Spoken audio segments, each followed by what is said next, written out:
Okay, good morning, everyone. Today, I'll be going to discuss to you the quality management. But before that, let us define first what is quality management. So whenever we say quality management, it is a systematic process of ensuring that an organization's products and services or processes consistently meet established standards and customer expectations. It involves planning, where setting goals, control, assurance, and continuous improvement to enhance overall performance. So quality management, it ensures consistency, drives improvement, and enhance customer satisfaction. Next to that is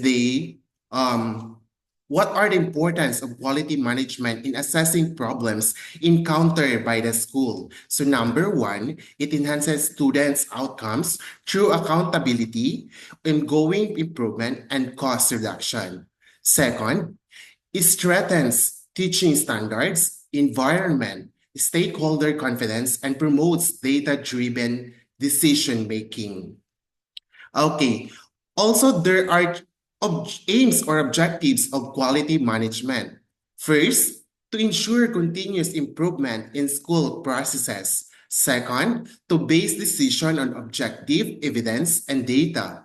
Third, to apply a process-based approach to educational operations. Fourth, to involve all personnel in quality improvement process. And the last one, to meet and exceed stakeholder expectations through students, parents, and community. Also, there are three categories of quality management.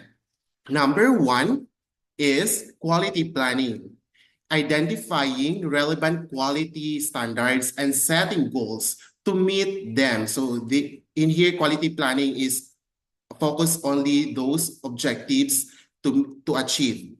The next is quality assurance, ensuring the project meets standards through proactive checks and audits.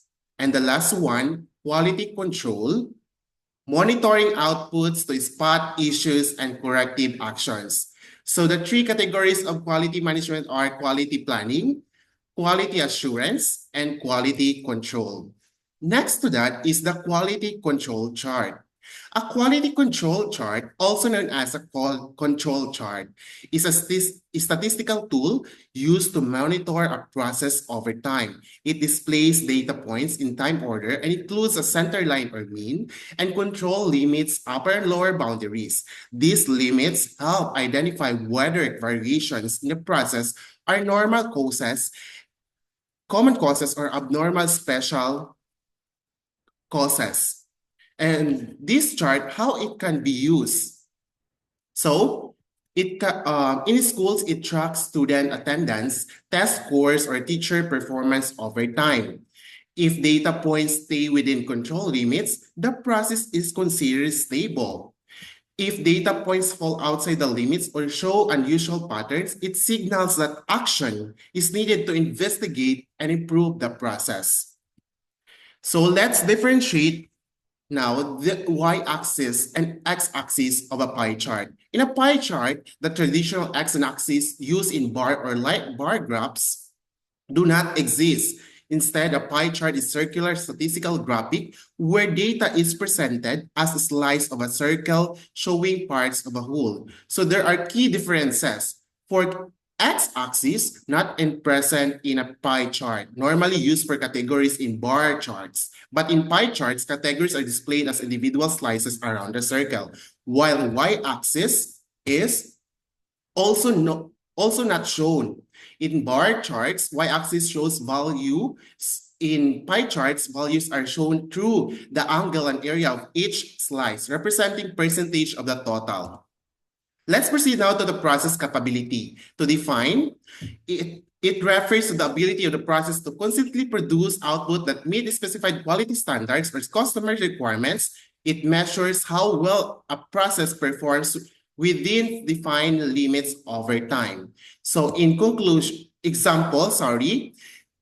school setting, process capability might be used to assess whether the grading process consistently produces fair and accurate result within acceptable performance standards. So in conclusion, quality management education provides schools with structured methods to diagnose and solve recurring problems. It supports continuous improvement, stakeholder satisfaction, and process stability through principle of assurance, control, and improvement.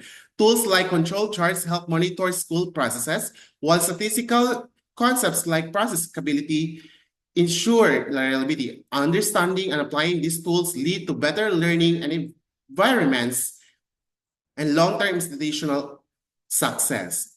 So that's all. Thank you for listening.